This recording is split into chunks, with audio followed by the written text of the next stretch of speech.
받는 자, 고난받는 자, 아람으로 회개하는 자, 돌아오는 자. 그래서 욥기 다시 한번 보면 1장, 1, 2장 서론, 42장 결론. 그 다음에 중간에 이제 본론은 친구들의 논쟁, 세 번의 논쟁과 그 다음에 욥의 마지막 진술, 그 다음에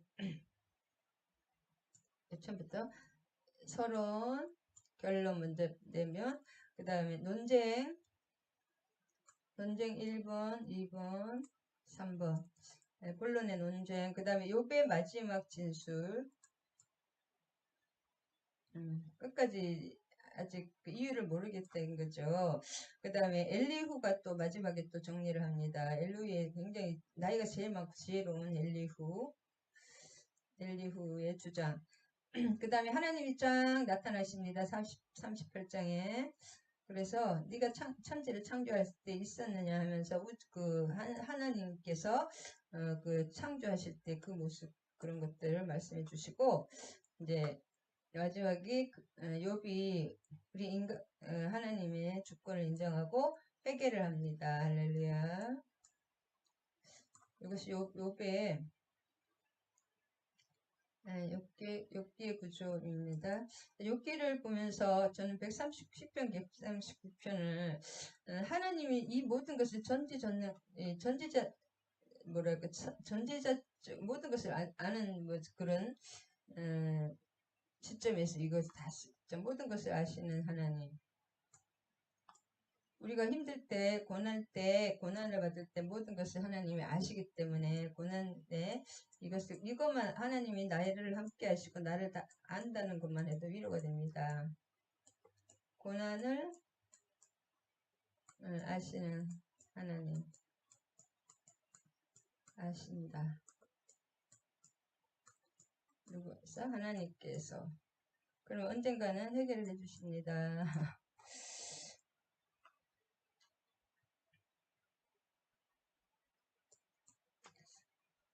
그래서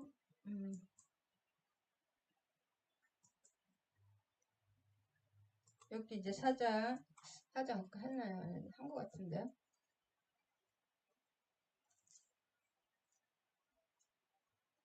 그래서 사장부터 조금 해보겠습니다. 그래서 여기에 전체 주제는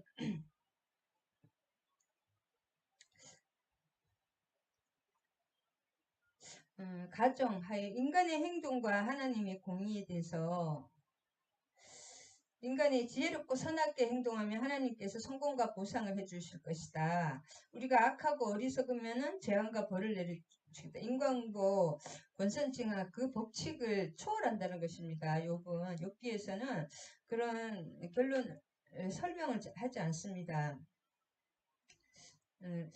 결론을 먼저 말씀드리면 욥이 주장하는 결론은 하나님은 세상을 공의로 다스리지 않으신다. 그 다음에 하나님은 불의하시다 그거예요. 욥의 주장은 둘 중에 하나. 그 다음에 친구 1, 2, 3의 주장은 뭐냐면 하나님은 공의로우시다. 그 다음에 하나님은 공의로 세상을 다스리신다. 그렇기 때문에 그 친구들의 결론은 뭐냐. 여기다가 써야 되겠네요. 자, 그래서 욥의 주장은 욥은 나는 무죄하다. 나는 죄가 없다는 거죠. 욥의 주장은 나는 죄가 없다. 그래서 나의 고난은 하나님이 내리신 벌이 아니다. 욥의 주장은 이겁니다. 욥의 주장은 하나님이 내리신 벌이 아니다. 전체적인 거 한번 먼저 해보면 이 친구들의 주장은 뭐냐면 친구 1, 2, 3 결론을 먼저 조금 정리를 해보면 친구 3명이서 계속 번갈아가면서 7일 동안 그래도 이 사람들 같이 먹지도 않고 이렇게 같이 욥을 밤낮 7일 동안 그와 함께 2장 23절에 보면 고통을 같이 땅에 앉아서 이렇게 고통을 당해줘서 결국 이 친구들이 욥의 고난을 어떻게 해결해주고 싶은 마음에서 이렇게 선의해서 하는 일이긴 하지만 오히려 뭐 욥을 괴롭히는 결론. 이 친구들 1, 2, 3의 결론은 뭐냐면 하나님은 공의로 세상을 욥의 결론이죠. 이게 욥은 하나님이 공의가 아니라는 거예요. 욥이. 왜냐면 자기는 의로운데 하나님이 이렇게 하나님 공의로 세상을 다스리지 않으신다는 욥의 결론이고, 그래서 그리고 이 친구들의 주장은 하나님은 공의로우시다. 하나님은 공의로우시다. 공의로우시고 공의로 세상을 다스리기 때문에 욥이 이렇게 고난이 있죠. 욥이 분명히 죄를 지었다는 거죠. 회개하라는 거예요. 욥은 죄를 지었다. 친구들의 결론은 뭐냐?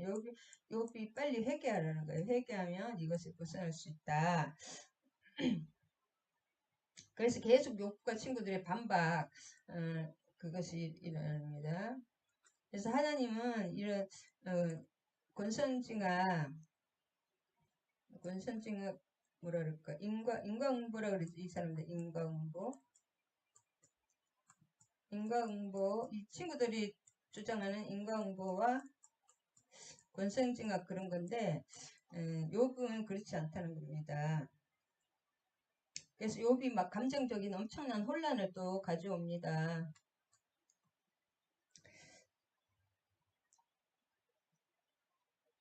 그래서 마지막에 욥이 31장에 보면 하나님 자기의 무죄함을 끝까지 주장하고 하나님이 설명해 달라는 것입니다. 근데 하나님이 설명해 주지 않습니다.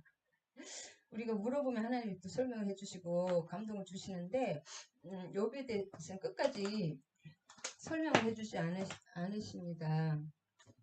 그래서 우리가 하나님의 것을 다 할 수 없다. 우리 작은 머리로 뭔가 계산하듯이 인과응보, 권성징악으로 해결이 다 되지 않습니다. 하나님은 그것을 초월하시는 분이고 그 다음에 주관자시 모든 것을 하나님이 기쁘신 뜻대로 하시기 때문에 인간의 머리로 그걸 다 할 수 없다. 그것이 주제입니다. 그리고 그 고난에 대해서 깊이 나의 문제로 가져와서 묵상해 보는 것이 욥기입니다. 그래서 욥기는 이방인 에돔 사람 욥이 지은 것입니다. 사장을 요약해 보면 이제 욥의 한탄에 대해서 엘리바스가 말을 받았습니다.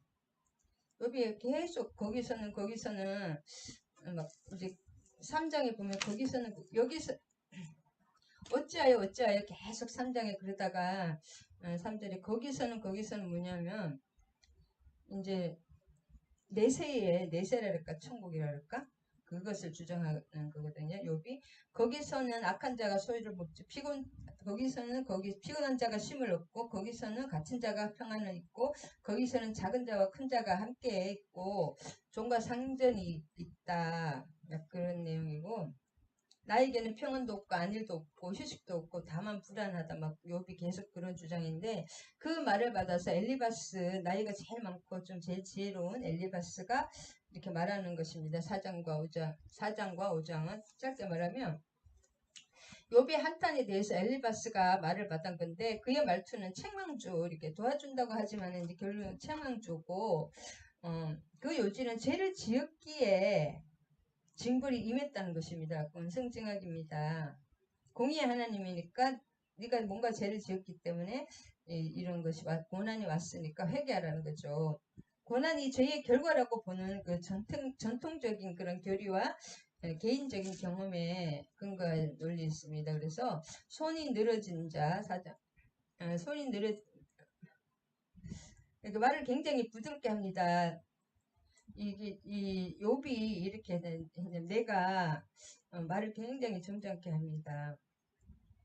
욥이 이렇게 했다는 거예요. 내가 욥이 사람을 훈계하여서 손이 늘어진 자는 뭐냐면 용기를 잃고 낙심한 사람을 그런 사람을 강하게 이렇게 encourage 격려해주고 이렇게 사람 일으켜줬다는 거예요. 욥이 넘어지는 자를 말로 욥이 붙들어 주었고 무릎이 약한 자를 강하게 이렇게 욥이 도와줬다는 것입니다. 칭찬을 먼저 하죠. 원래 말 잘하는 사람은 그 사람에게 칭찬을 먼저 해줍니다. 그 다음에 하나님의 입 가운데 멸망하고 그의 콧김에 사라지니라. 이게 무슨 말이냐면 욥기 4장 9절입니다.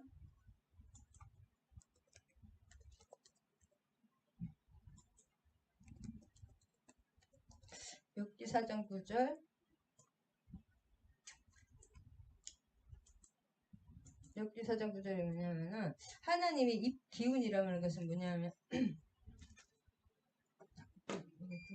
이 기운은 생명의 원동력이 되기도 하지만 생명을 거두어가는 그런 작용도 한다고 합니다. 하나님의 이 기운은 해가지고 우리 이제 생명을 주시기도 하지만 이렇게 하나님의 이 기운에 의해서 꽃김이 사라지 그런 하나님은 우리의 생명의 원동력이 되신다 그 말씀이고 10절에서 11절까지는 중요한 것만 하고 빨리빨리 늙자 10장까지 해야겠습니다. 사자가 계속 납니다. 사자 소리와 사자의 소리, 젊은 사자 소리, 어린 사자의 이가 사당하는 것이 없어 죽어가고 암사자의 새끼는 사자가 끊임없이 나오네요. 여기 사자가 무슨 뜻일까?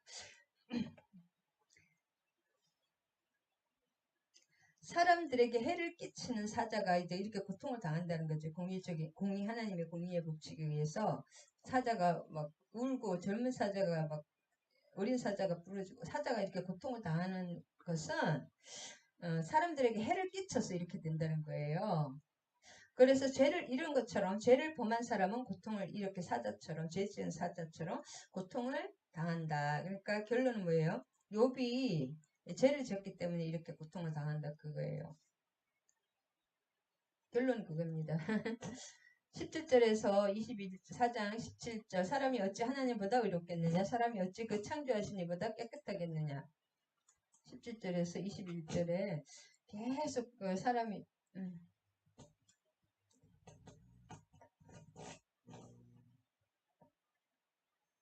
장막줄이 그들에게 뽑히지 아니하며 그들의 지혜가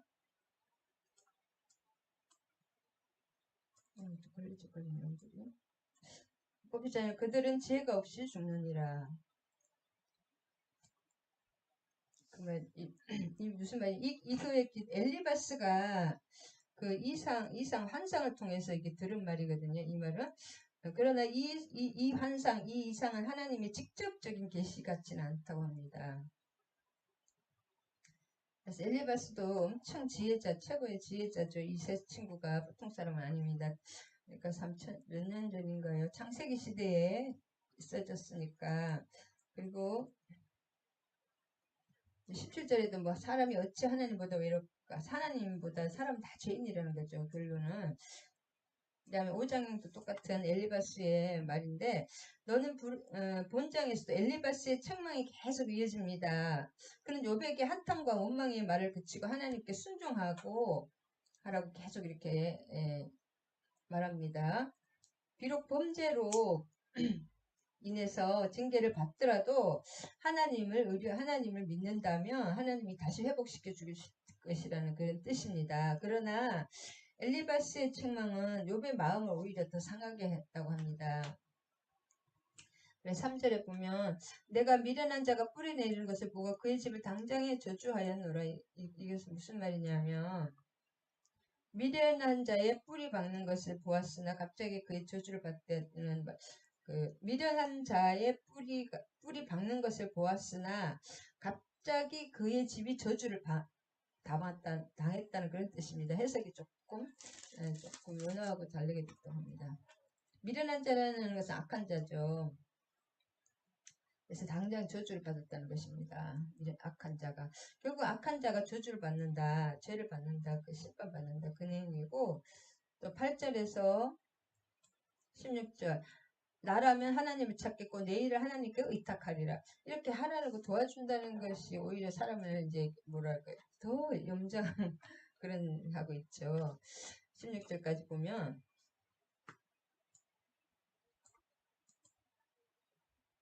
그래도 저는 참 이 친구들이 그래도 막 좀 속상하게 하기는 했지만 그 같이 있기 때문에 그래도 막 이렇게 서로 이렇게 말다툼 이렇게 막 옥신각신 논쟁을 하면서도 그 시간을 견딜 수 있게 한 친구들이 고마운 느낌이 드네요.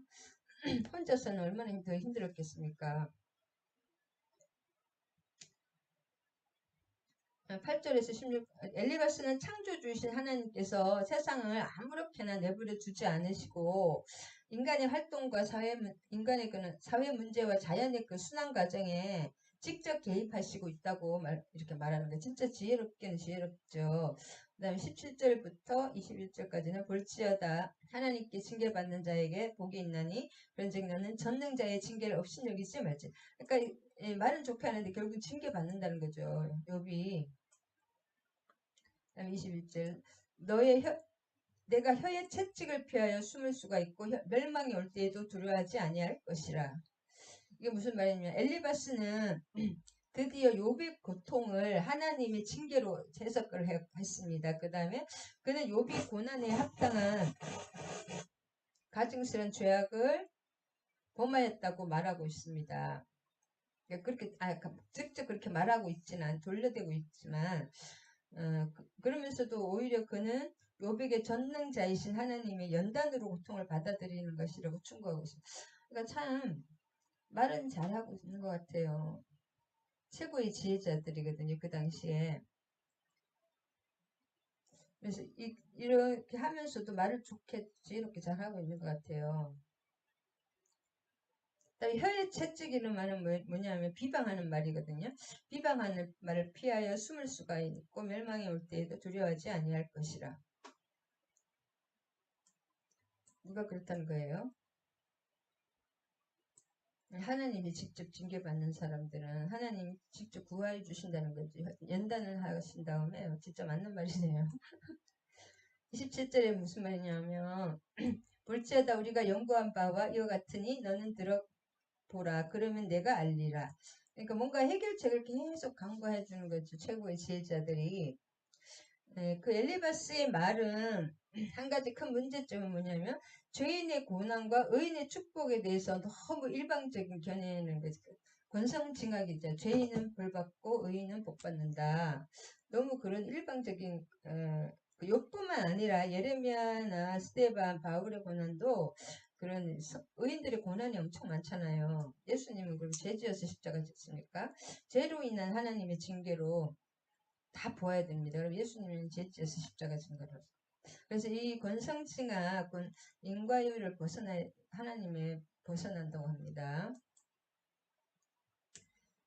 그 다음에 6장 오늘 그냥 빨리 훑어보는 식으로 해야 되겠네요. 욥의 대답입니다. 엘리바스의 책망에 대해서 욥의 대답인데 6장 욥이 대답해요. 요약해보면 욥은 차라리 죽는 것이 훨씬 낫다. 할 만큼 고통스러운 상황에서 이 위로하기는커녕 논리만 앞세워 처신을 이 엘리바스의 처신을 책망합니다. 화를 내늡니다. 욥이. 그 다음에 욥은 자신 결백함을 계속 주장하면서 구체적인 범죄를 지적해 보라고 반박하고 있습니다. 나의 괴로움을 달아보면 나의 판결을 저울 위에 놓을 수 나가 너무 힘든데 뭔가 막 판단만 계속하고 있잖아요. 그냥 너무 힘들 때는 같이 있어주면 됩니다. 아무 말도 하지 않고 바다의 모래보다 그 괴로움이 더 무거울 것이고 그렇다는 거예요. 너무 힘들다는 거예요. 죽고 싶다는 거 한마디로.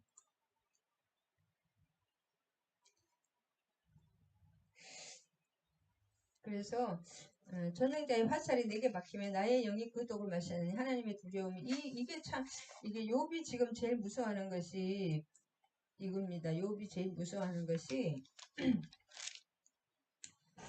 욥이 이겁니다. 이게 하나님이 박히면 나의 영이 그 독을 마셨나니 하나님의 두려움이 나를. 그러니까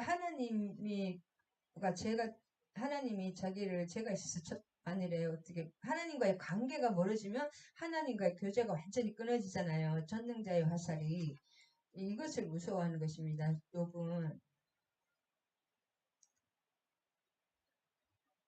그래서 욥의 고난의 이유가 처음에 경건하고 하나님을 경외하고 순전한 사람이었기 때문에 온전하고 하나님을 경외하고 악에서 떠난 사람이기 때문에 고난이 왔잖아요.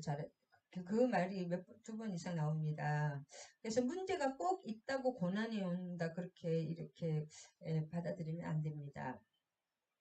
하나님은 사탄에게 욥이 얼마나 믿음이 있는 사람이 경건한 사람인지 그 소유물이라든지 그런 조건으로 하나님을 믿는 것이 아니라 하나님 자신을 때문에 믿는다는 것을 이렇게 사탄에게 오히려 보여주고 싶고 자랑하고 싶은 하나님의 마음이 있잖아요.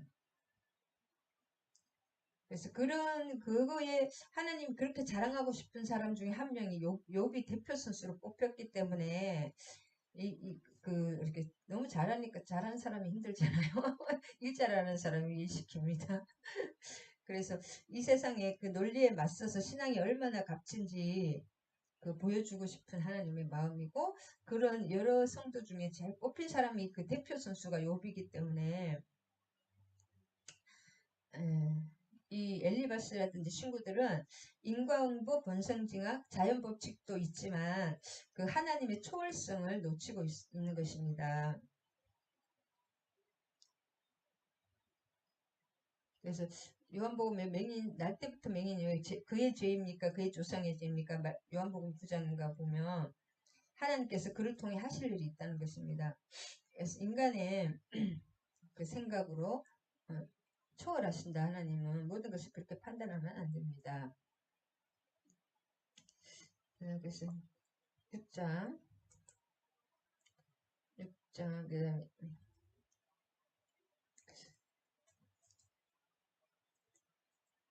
아까 그 6장에 아까 좀 전에 6장 8절에서 13절까지 욥의 소망은 하나님이 자기를 죽여달라는 거예요.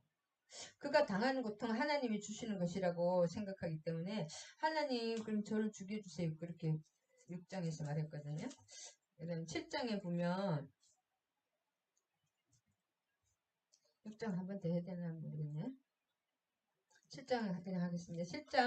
7장 웃기 7장 요약해보면 엘리바스에게 반박한 후에 욥은 이제 하나님에 대해서 자신의 처지를 직접 호소합니다. 7장에 극심한 육체의 고통으로서 정신의 고뇌까지 동반하였고 그 다음에 그래서 그는 자기의 존재가 차라리 사라지기를 소원하였어. 6장에서도 죽기를 원했는데 여기서도 그렇게 원하고 있어. 진짜 너무 힘들면 죽고 싶은 마음이 들잖아요. 그렇게 호소하는 건 괜찮습니다. 진짜 죽으면 안 되지만. 자, 7장 2절. 이 땅에 사는 인생에게 힘든 노동이 있지 않느냐. 그의 날이 품꾼의 날과 같지 않느냐. 여기서 이 땅에 사는 그 원어에 보면 이것이 뭐냐면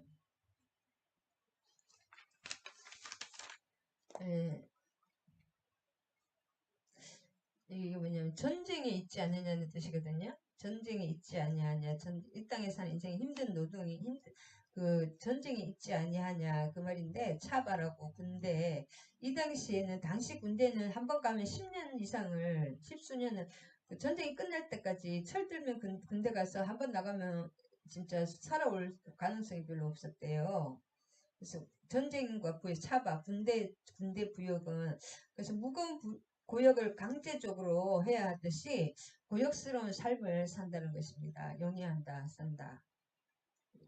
군대에 한번 나가면 진짜 10년 이상 어떤 죽을 수도 있고 돌아오면 다 변해 있다고 합니다. 그 고통. 그것을 말하고 품꾼은 또 뭐냐면 품꾼의 날과 같지 않느냐. 그리고 이제 종은 품꾼이죠. 그네를 저녁을 몹시 바라고 품꾼은 싹쓸 기다리는 이 당시 종들은 시간이 몇 시까지 딱 근무 12시 뭐 8시간 근무가 있는 게 아니라 해가 질 때까지 일을 했거든요. 노예처럼. 그래서 묵묵히 저녁만 바라는 거예요. 또 싹쓸 저녁 되면 싹을 받기 때문에 묵묵히 감당하고 싹을 받아야 된다는 것입니다.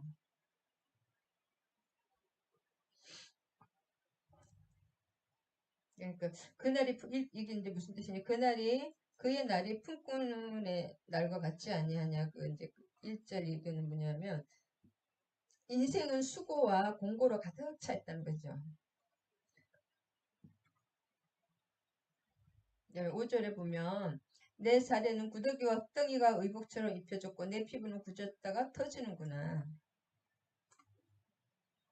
지금 거의 말도 못하는 그런 상태잖아요. 피부가 흙덩이라는 거 지저분하게 부스럼이 난 것을 말하거든요. 그 다음에 의복처럼 입혀졌다. 뒤덮여 막 있다는 게 뒤덮여 있다. 그 다음에 굳어졌다가 터진 종기나 막 상처에 새살이 나왔다가 터졌다가 막 이렇게 하는 거. 얼마나 힘들겠습니까? 아물었다가 터졌다가 막 그런 상태. 그 다음에 9절에서 구름이 사라지 없어진 같이 서울로 내려간 자는 다시 올라오지 못할 것이요.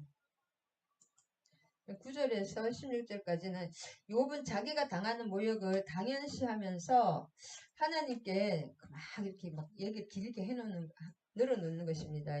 인간이 순간적인 존재라면 쓰디쓴 고통 가운데서 창조주에게 항변할 수 있다.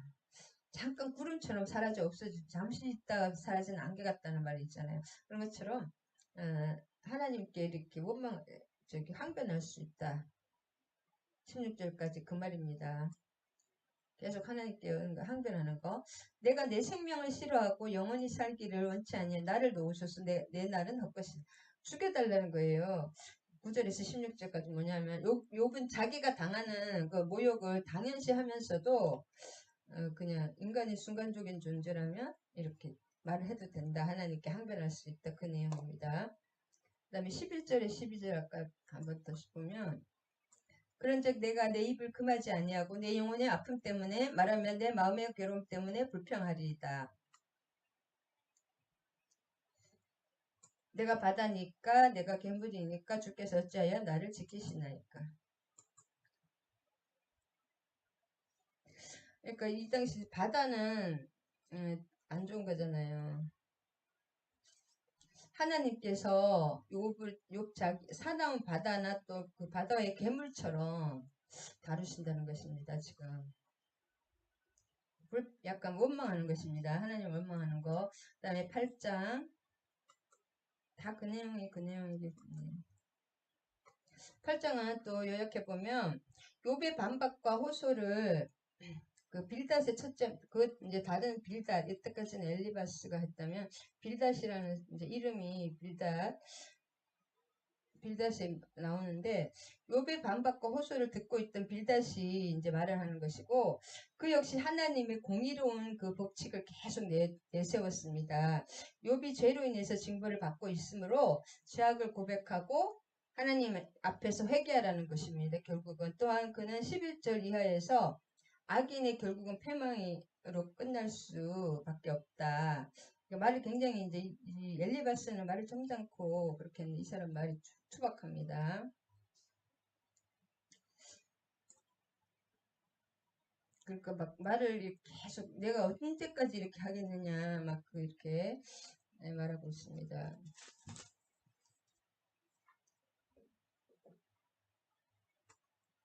8절에서 22절 무슨 말씀 끝까지 무슨 말씀이냐면 너를 미워하는 자는 부끄러움을 당할 것이라 악인의 장막은 없어지리라.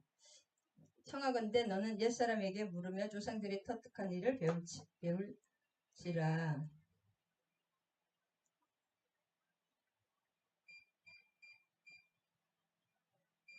너무군요.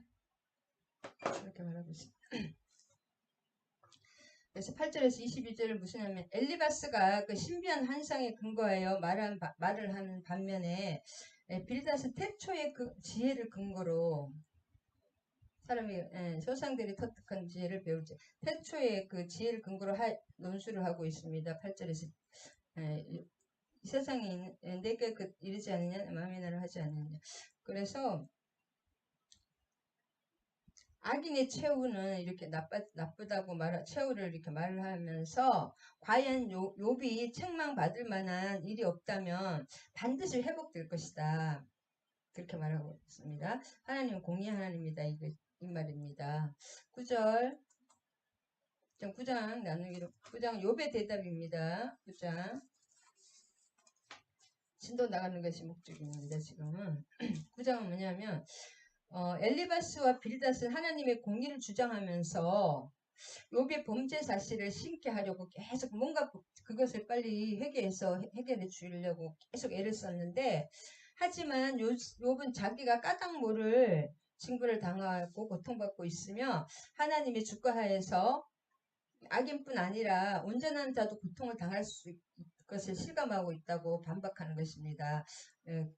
이 친구 두 명은 계속 뭔가 공의의 하나님을 주장하고, 욥은 공의의 하나님 까닭 모를 징벌, 죄를 범하지 않아도 하나님의 징벌을 받을 수 있다. 계속 그래서 서로 반박하고 있는 내용입니다.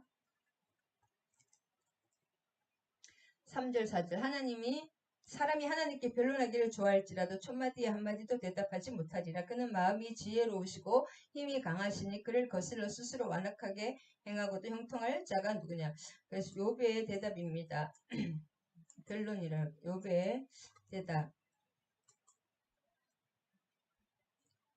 욥은 자신에게 닥친 고난이 타당성에 대해서 하나님과 쟁변하기를 계속 하나님과 이게 변론하고 싶어 하는 거예요. 왜 그렇게 하냐고, 하나님 왜 이렇게 설명해 달라는 거죠.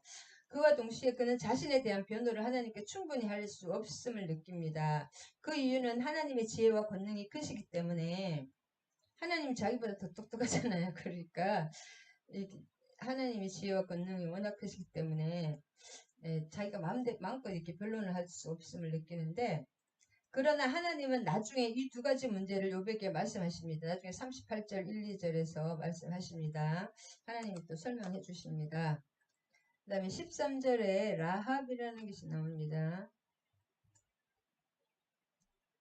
하나님이 진노를 돌이키지 아니하시니 라합을 돕는 자들이 그 밑에 굴복하겠거늘. 라합은 바벨론 신화에 등장하는 리오야단, 그러니까 악어 그런 거죠. 리오야단 혹은 타이마트라고 불리는 바다의 괴물입니다. 이 라합의 악어나 하여튼 그런 바다 괴물. 신화에 의하면 최고신 마르둑이 이 괴물을 물리치고 이 괴물을 돕는 자를 사로잡았습니다.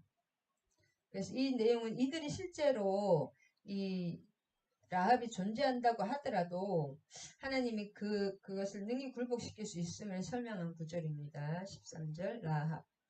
그러니까 바닥 괴물이 한마디로 악어처럼 미워야단 같은 실제로 이 사람들은 이걸 잘 알았다고 합니다. 바벨론을 느부갓네살 그쪽에 섬겼던 마르둑 신이 이 라합을 다 물리치고 이 라합을 지키는 자까지 물리쳤다는 신화가 있습니다. 그 다음에 25절을 보면 25절 35절 끝. 나의 날이 경주자보다 빨리 사라져버리니 복을 볼 수가 없구나. 이것이 지금 이제 욥의 대답인데 엄청 빨리 간다는 거죠. 35절까지. 그리하시면 내가 두려움 없이 말하리라. 내가 본래 그렇게 할 수 있는 자가 아니니라. 이게 35절까지 주께서 그의 막대기를 내게서 떠나게 하시고 그의 위험이 나를 두렵게 하시지 아니하시기를 원하노라. 이렇게 우리 사이에 판결자도 없구나. 이게 욥의 말인데 무슨 말이냐면 25에서 35절까지는 욥은 자신의 처지가 절망적이라고 생각하는데 그 이유가 왜냐하면 누가 이렇게 해줄 사람이 없자 판결자가 없다는 거죠. 왜냐하면 세월이 너무 빨리 지나가잖아. 그러니까 25절과 26절. 왜냐하면 절망적인 이유가 그 지나가는 날이 너무 빠르는 거예요. 판결자도 없고 너무 절망적이다는 거예요. 세월이 너무 빠르고 그 다음에 자신이 무엇을 하든지 그 일과 관계없이 하나님이 자신을 죄인처럼 취급하기 하시고 27절과 28절 가령 내가 말하기를 내 불평을 잊고 내 얼굴빛을 고쳐 즐거운 모양을 하자 할지라도 내 모든 고통을 두려워하오니 주께서 나를 죄 없다고 여기지 않으실 줄 아나이다. 27절과 28절 뭐냐면 그 다음 31절까지 내가 정죄함을 당할진데 어찌 헛되이 수고하리이까. 내가 물로 물을 씻고 몸을 씻고 잿물로 손을 깨끗하게 할지라도 주께서 나를 개천에 빠지게 하시리니 내 옷이라도 나를 싫어하리. 그러니까 자기가 잘못이 없어도 하나님이 징벌을 계속 한다는 거예요. 어떤 일을 하든지 그거에 상관없이 하나님이 자신을 죄인처럼 취급한다는 것입니다. 그래서 자신의 처지를 중재할 사람이 없다.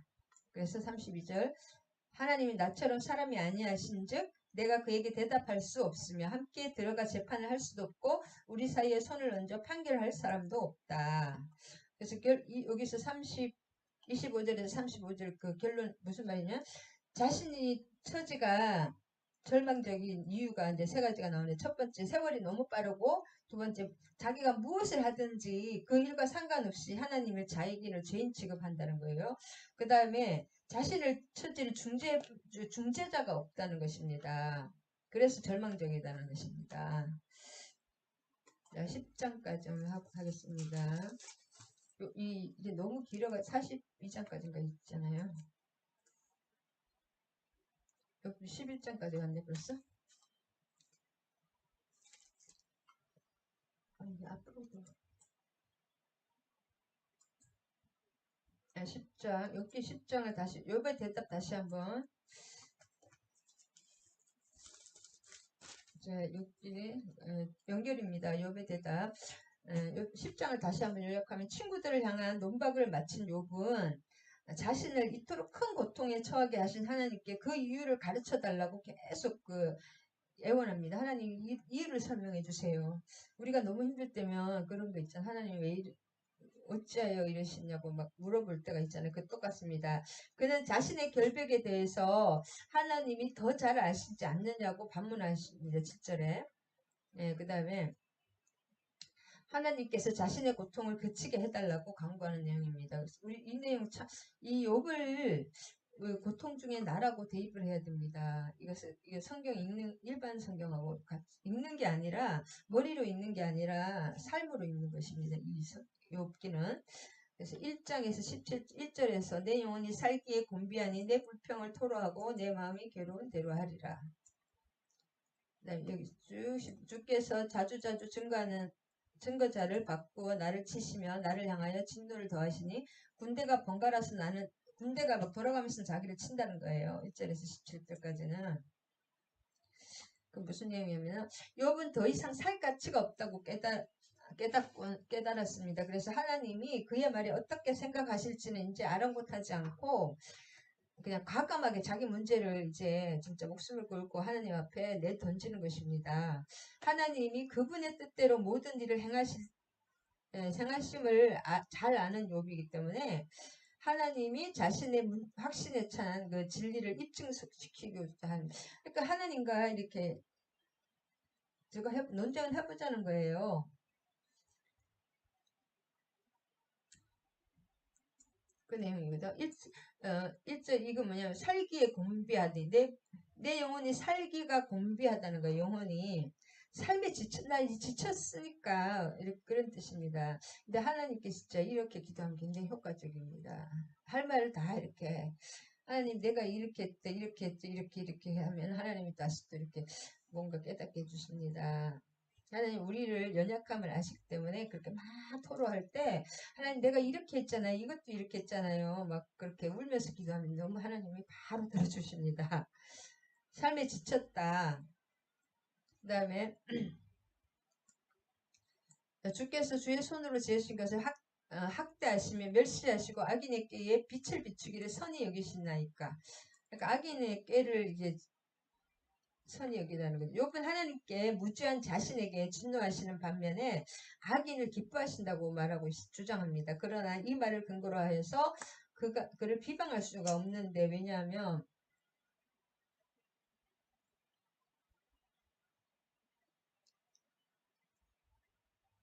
여기 욥이 지금 환자잖아요. 완전히 그러니까 그 신학을 논하는 자리가 아니라고 합니다. 하나님은 우리가 결국에는 이제 그 뭐예요? 너무 이렇게 탄식하는 거죠. 내가 이랬다. 그 결국 뭐예요? 죽겠다는 것이 아니라 뭔가 이렇게 탈출구, 실마리라도 찾고 싶고 살고 싶어하는 그런 몸부림이라고 할 수 있습니다.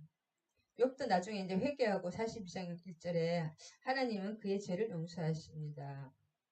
우리 아무리 선한 사람도 하나님 앞에 의인 없으니 하나도 없잖아요. 내가 너무 선하다고 깨끗하고 하는 그 자체가 그거 교만입니다. 주께서 나를 태에서 나오게 하셨으면 어찌함이니까. 그렇지 아니하셨더라도 내가 내 기운이 끊어져 아무 눈에도 보이지 아니하였을 것이라. 그러니까 왜 태어나게 하셨냐 이 말입니다. 왜 태어났니 그 말이에요. 왜 태어나게 하셨냐고요. 그 말이 하나님.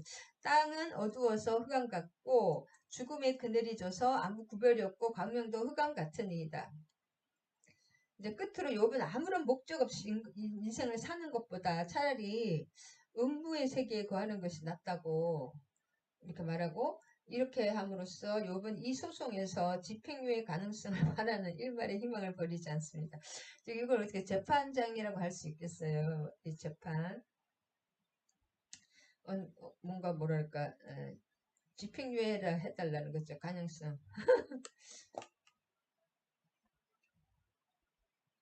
네, 하는 데까지 11절 조금만 더 해보겠습니다. 11장 소발이 이제 그 소발이 나오는데 나아마 사람 소발이 세 번째 친구가 나오는데 나이가 제일 작다고 합니다. 이 소발은 세 친구 중에서 엘리바스 그분이 제일 나이가 많고 최연소자로 추정되는 소발이 대화에 이제 3명 중에 끼어들었는데 욥이 결백을 주장하지만 자신도 모르는 심각한 재앙을 범했을지도 모른다는 그 엘리바스의 아까 엘리바스와 빌닷과 똑같습니다. 결국 원인이 죄라는 거죠. 고난의 원인이 죄라는 거죠. 인과응보. 계속 그 내용이 그 내용입니다. 근데 좋게 이렇게 빨리 이 사람을 빨리 해결시켜서 해결해주고 싶은 마음에서 이렇게 하는 것입니다. 지혜의 오묘함으로 내게 보이시기를 원하노니 이는 그의 지식이 광대함이라. 하나님께서 너로 하여금 너의 죄를 잊게 하여 주셨음을 알라. 그의 지식이 광대함이라. 이게 무슨 말이냐면 지혜에는 두 가지 측면이 있는데 두 가지의 의미가 있다는 뜻입니다. 하나님은 모든 일의 두 가지 측면, 그 드러난 부분과 숨겨진 부분을 밝히 아신다. 하나님은 이 겉모습만 보는 게 아니라 이 안에 내면까지 숨겨진 부분을 다 아시고 따라서 숨겨진 욥의 죄도 다 아신다는 거예요. 맞는 말이기도 하죠. 그 다음에 13절에서 20절.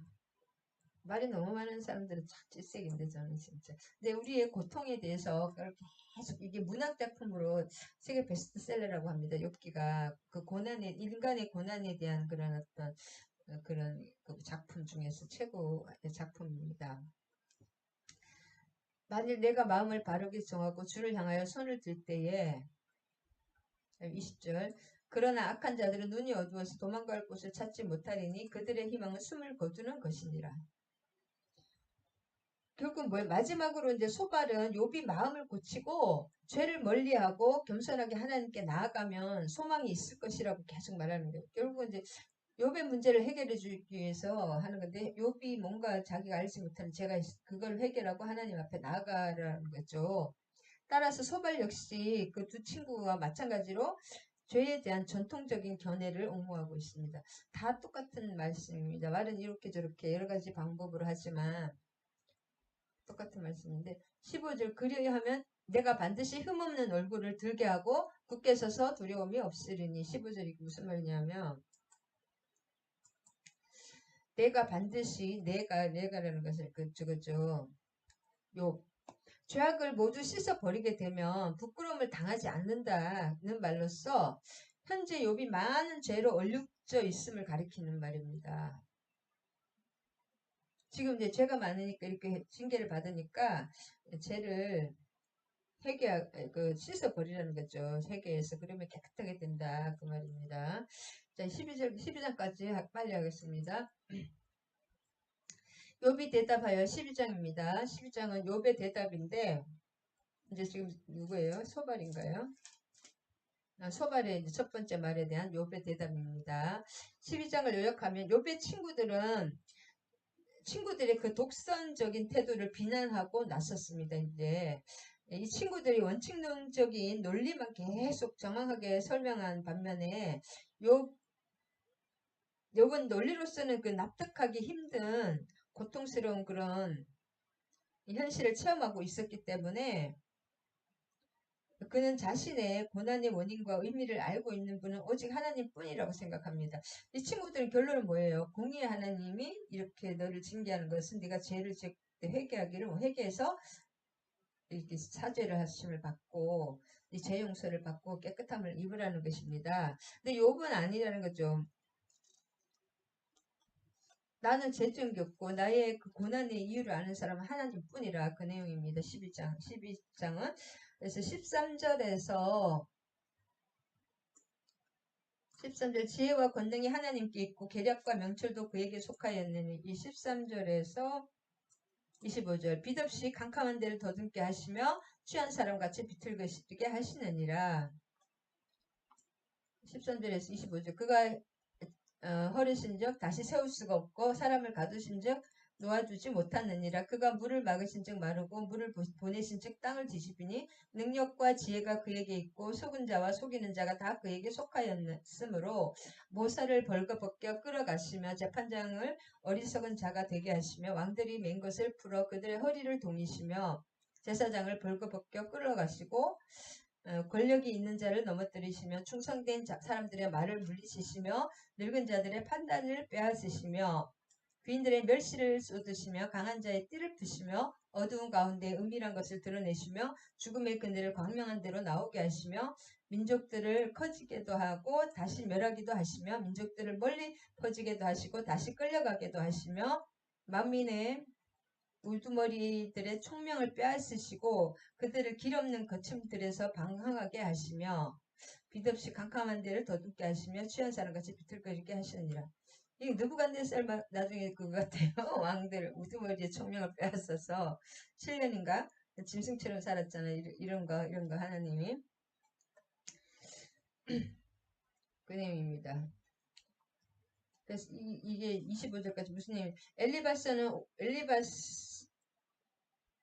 엘리바스는 5장 10절에서 16절에서 자연계를 지배하시는 그 하나님을 설명하면서 긍정적인 측면에서 하나님이 지혜를 말했는데 이 대조적으로 욥은 하나님의 권능과 지혜를 부정적인 측면에서 이야기하고 하는 것입니다. 25절에. 그 다음에 17절에 모사가 뭐냐면 모사를 벌거벗겨 끌어가시며 재판장을 어리석은 자가 되게 하시며 모사를 아니 상담이나 조언하는 사람으로 이스라엘 왕들을 섬기는 궁중관리를 칭하기도 합니다. 이 왕들은 옆에 모사가 있잖아요. 지금 대통령 비서관이라든지 뭐예요? 대통령 무슨 비서 많지 그런 사람들. 이스라엘 왕들을 섬기는 궁중관리나 또 일반적인 의미에서는 부모가 되고 장로, 나이 연로하신 지혜자, 선지자 또 이 명칭으로 불립니다. 모사 옆에서 이렇게 지혜자들이 좀 더 나이도 많고 더 이렇게 지혜로운 사람들 모사, 멘토 그런 뜻입니다. 강한 자의 띠를 푸시며 21장에 귀인들의 멸시 강한 자의 띠를 푸시며 이거는 무슨 뜻이냐면 권력 있는 사람의 세력을 무너뜨린다는 것입니다. 강한 자를 띠를 풀리는 거예요. 군인이 무장을 하는데 그게 허리띠를 이렇게 무장을 해제시키는 거죠. 권력을 무너뜨리는 것입니다.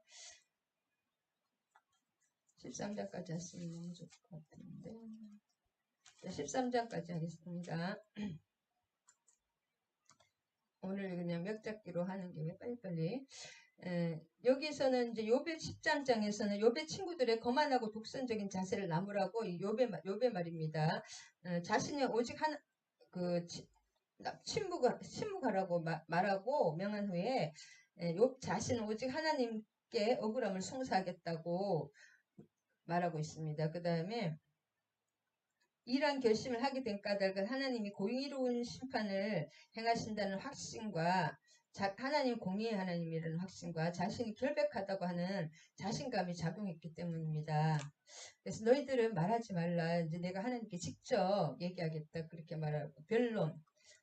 전능자에게 말씀하려면 하나님과 변론하려 이제 하나님께 내가 직접 얘기할 거야. 그렇게 얘기하는 것입니다. 너희들은 말하지 말라. 이치를 따지자는 거죠. 변론은 논쟁하다, 견책하다. 서로 간에 오해를 풀어서 화해하려는 그런 뜻이라고 합니다. 변론하는 거. 그다음에 너희가 하나님을 위하여 불의를 말하느냐 그를 위하여 속임을 말하려느냐 너희가 하나님의 낯을 따르느냐 그를 위하여 변론하려느냐.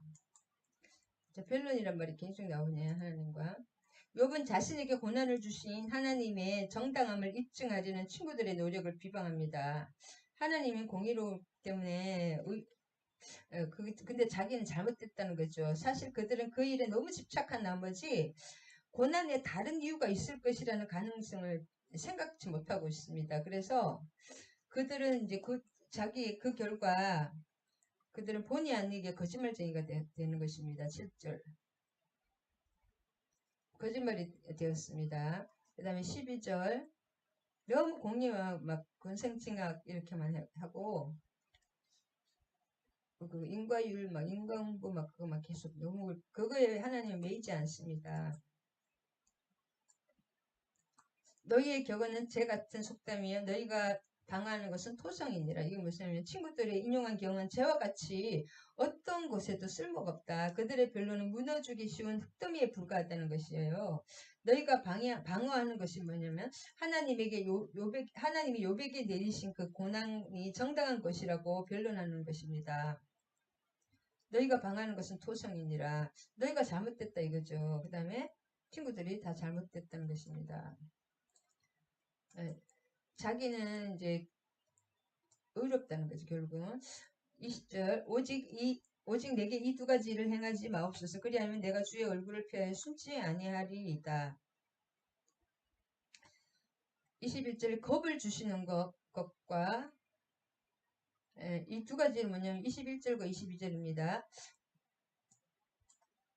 주의 손을 내게 나를 두렵게 하지 마실 것입니다. 하나님께 두렵게 하지 말라는 겁을 주지 말라는 것이고 그리하시고 주는 나를 부르소서 내가 대답하리이다. 내가 혹 내게 말씀하게 하옵소서. 주는 내게 대답하옵소서. 이 두 가지 일을 행하다 두 가지 일을 하는 것이 욥과 대화하지 않는 대화하라는 거죠. 대화하지 않는 것을 하지 말라는 거예요. 두렵게 하지 말고 말하지 않는 것을 하지 말을 하라. 부정의 부정은 긍정입니다. 말을 해달라는 거죠. 그 다음에 20절 27절 내 발을 착고에 채우시면 나의 모든 길을 살피사 내 발자취를 점검하시나이다. 이걸 무슨 말이냐면 내 발자취를 점검하시나이다. 18세기 주전 18세기 경에 기록된 것으로 추정되는 함무라비 법전에 의하면 노예들의 발바닥에 표시를 하여서 그가 노예임을 알렸다는 기록이 나옵니다. 그 발바닥에 노예들은 이렇게 표시가 되어 있다고 합니다. 내 발자취를 점검하시나이다. 그러니까 이때 함무라비 법전 그 당시 그때거든요. 그래서 점검하신다 그 말입니다. 할렐루야. 오늘 여기까지 하겠습니다. 오늘 너무 많이 해서 무슨 내용인지 모르겠네요. 네, 할렐루야.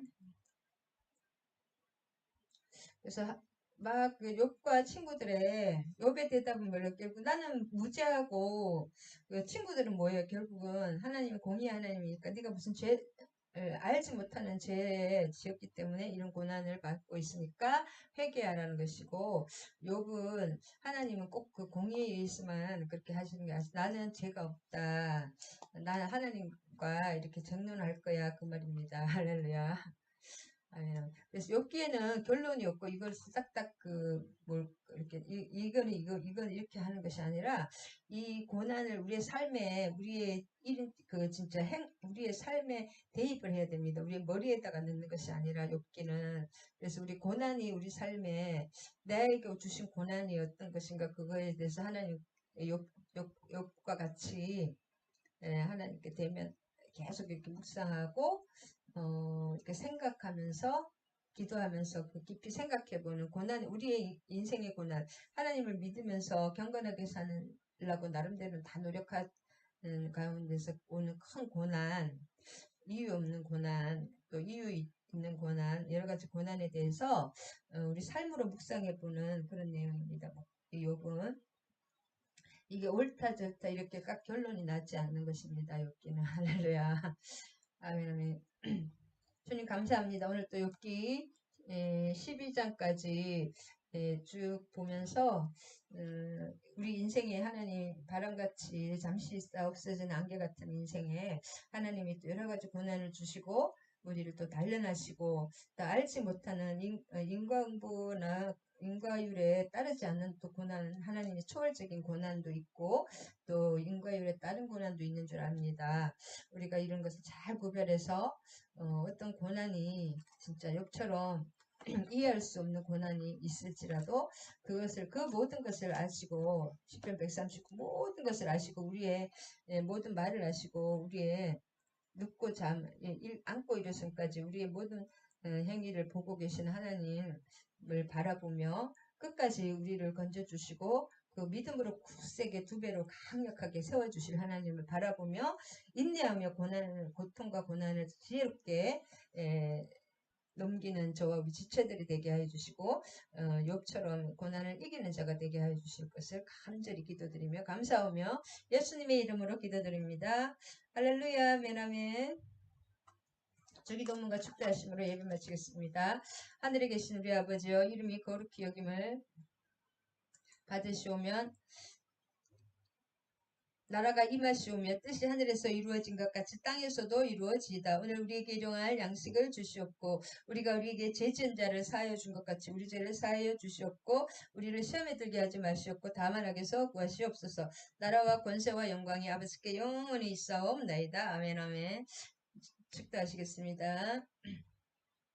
이젠 우리 주 예수 그리스도의 한량한 은혜와 하나님 아버지의 극진하신 사랑과 성령의 감화교통 사랑의 강력한 역사하심 내주하시며 함께하신 우리 지체들과 종소의 목사와 우리의 가정의 자녀들의 부모님의 이 나라 이민족의 이제로부터 영원히 함께하실 것을 축원하옵나이다. 아멘 아멘. 사랑하고 축복합니다. 기사하시기 바랍니다.